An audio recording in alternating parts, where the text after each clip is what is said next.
What's going on, everyone? Jeremy here from The Recording. I have some terrible news for fans of BuzzFeed and the Huffington Post and other terrible trash, quote-unquote, news outlets, which by and large simply just push a particular political agenda. That isn't to say that news isn't biased, as it mostly is, but outlets like BuzzFeed and Huffington Post are some of the biggest purveyors of absolute fake news garbage on the planet. And in case you haven't noticed, I'm not shedding a tear that they're shutting down. In fact, the entire industry is going through a major retraction period without their favorite target. We'll get into the full story here in a second, but what started kind of the research was today BuzzFeed announced layoffs for the Huffington Post newsroom on Tuesday, 3 weeks after acquiring Huffington Post from Verizon Media in February.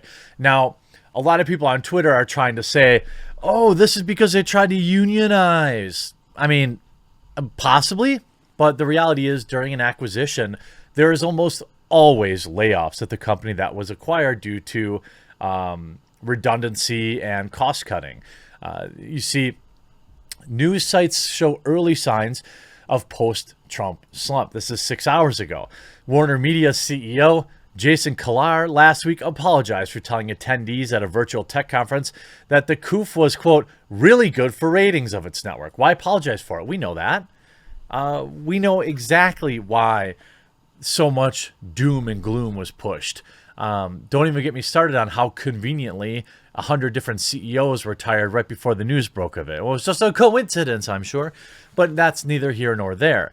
We have suffered hardships. So basically what Warner Media wants to do is they want to blame the COOF when things go bad, but then when things are good, they want to use it for that too. He didn't mention whether President Donald Trump was also good for ratings, but a recent report by Axios suggests former commander-in-chief helped drive web traffic to news sites, obviously. Publisher last month fell broadly, and many major news sites saw declines more than 20%, including a 28% plunge in political news, according to the measurement from firm SimilarWeb. There are also issues of political fatigue. And also remember that, the election's over and people are now just trying to survive. So there's that. Of course, the decline may have been a short-term blip considering how much news there was in January with everything going on at the Capitol. Then again, President Biden isn't drawing the same kind of press attention that his predecessor did 4 years earlier. Well, obviously, if you read any press about the current president, it's mostly, whoa, what are his wacky dogs up to? And what is his stunning and brave wife wearing today? And how is she, she put paper hearts on the lawn of the White House. Nobody wants to read that. That's boring. That's not news. That's fluff. But that's what the media does when their person's in office. Trump still generates media interest and ratings. His speech at CPAC conference on February 28th was his first public appearance since leaving office and drew an audience of 7 million people. That figure rivaled the audience for the Golden Globes, which saw its ratings plunge 60% amid a lack of nominations for big studio productions, or amid, people not giving a crap about award ceremonies anymore. You can look at this from The Intercept. Since Donald Trump left office on January 20th, donations to The Intercept have gone down sharply. After years of steady growth, last month brought fewer new members than we've seen in more than 2 years. Oh, you just hate to see it. Similar trends are being reported across news media, and progressive politics. That's because they can't grift anymore. Their guy's in. Now all they can do is pretend they care and pretend that they're going to unbiasedly report on him. While Trump railed against journalists as the enemy of the people, grassroots outrage over Trump's corruption, incompetence fueled spikes in ratings. That's one way to put it. You can see this. CNN primetime ratings fall back to earth in first post-Trump week. While January 2021 will go down in the ratings record books for CNN, the last week of the month may offer a portent of what the post-Trump era will be like for the network. In the first week of the Biden admin, the AT&T-owned news channel saw audience that had been flooding into primetime recently drop precipitously on January 5th through the 29th compared with the highs of previous weeks. You can see obviously CNN 5 million, 3 million, 3.6 million, and then all the way down to 2 million. You can look at, all their spots are down, viewership's down, I would say more than 50%. You could see even Fox News is down, reasonably, not nearly as much. MSNBC also down more than 50% in some time slots. So it's not going well. You could see in terms of layoffs, NBCU cuts more than 100 workers this year amid restructuring. That was just last week. Bloomberg announces newsroom layoffs. That was less than a month ago. Lockdown slams Sinclair Broadcast Group, results in 5% layoffs. It goes on and on and on. And what you have here today is BuzzFeed. BuzzFeed shutting down HuffPost Canada and HuffPost Quebec just 2 weeks after they filed for union certification. Again, I don't believe they're related. I believe the layoffs are just a typical thing. If you've been through any mergers like I have, no matter what, I was in a company that was wildly profitable, and we still had a large group of people laid off because of redundancy. A company that acquires another company isn't going to fire their own employee in most cases to take on somebody else. Their last day is expected to be Monday, and while no details have yet been announced, it's believed the job losses may be total. They had 23 employees. Whoop-de-doo. I mean, it's nothing, right? They can all get jobs making solar panels in Biden's economy now. I mean, you see here this person, Jenna, senior editor from HuffPost with a whopping 12,000 followers. I've spent nearly 8 years in the HuffPost quote-unquote newsroom. And in that time, one of the things I've always said, people are incredible. The loss of 47 of them, 28% of our newsroom today cannot be understated. It's funny, I wonder if these people are going to be working to secure the next election to make sure they get somebody that they can rail on for 4 years. Here's the story from BuzzFeed. BuzzFeed announces deep cuts to Huffington Post staff after acquisition. BuzzFeed announced layoffs for the Huffington Post newsroom Tuesday, 3 weeks after acquiring it from Verizon Media in February. Hilary Frey, the executive editor, and Louis Rogue, the executive editor and executive editor for International, will be departing in the restructuring effort. HuffPost Canada will also shutter operations later this month. A deal between BuzzFeed, HuffPost, and Verizon Media was first made in November. Verizon Media stated, by the way, who the heck buys at the high? Like, you have the all-time high for a trash news outlet like BuzzFeed, obviously during the election period.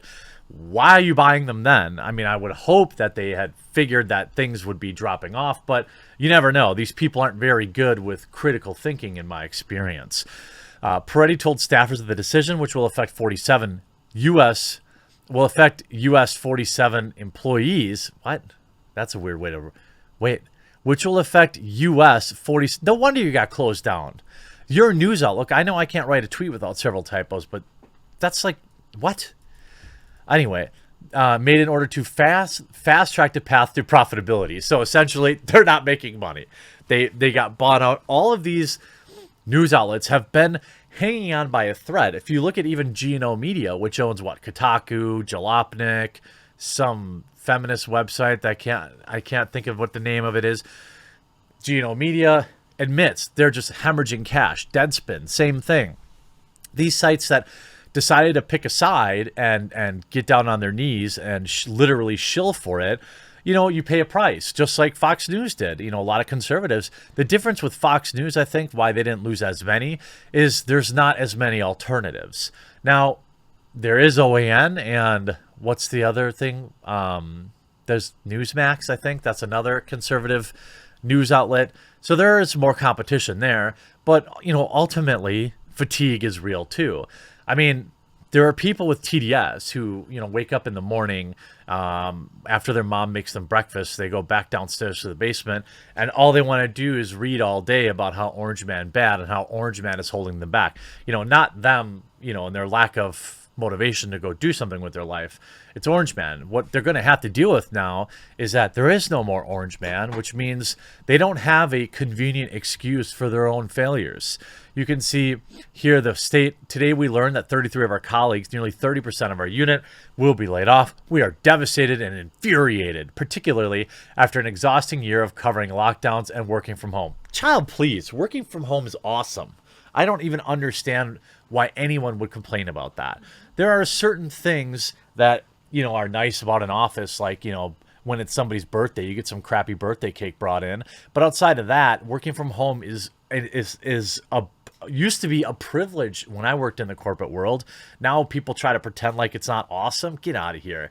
This is also happening less than a month after HuffPost was acquired from BuzzFeed. We never got a fair shot to prove our worth. Well, you were worthless when they bought you. That's why you were sold. These layoffs reiterate the importance of forming a union. By the way, a union would not have protected you from being terminated in a acquisition type business agreement. So again, why? You can unionize all you want, but if you're not making money, you don't have any value anyway. I don't care one bit about this. You can see here Sophia Narwitz saying, there's a noticeable trend of overly woke websites being some of the most cruel and heartless behind the scenes. Interesting observation that. Anyways, spring is here because they're spring cleaning. That's cold. You can see Laura Bassett. HuffPost employees, after a year of working through the lockdowns, that isn't over. We're invited to a meeting today with the password spring is here, where they were told 47 of them. That's brutal. So you log into a Zoom meeting with code spring is here and you just get axed.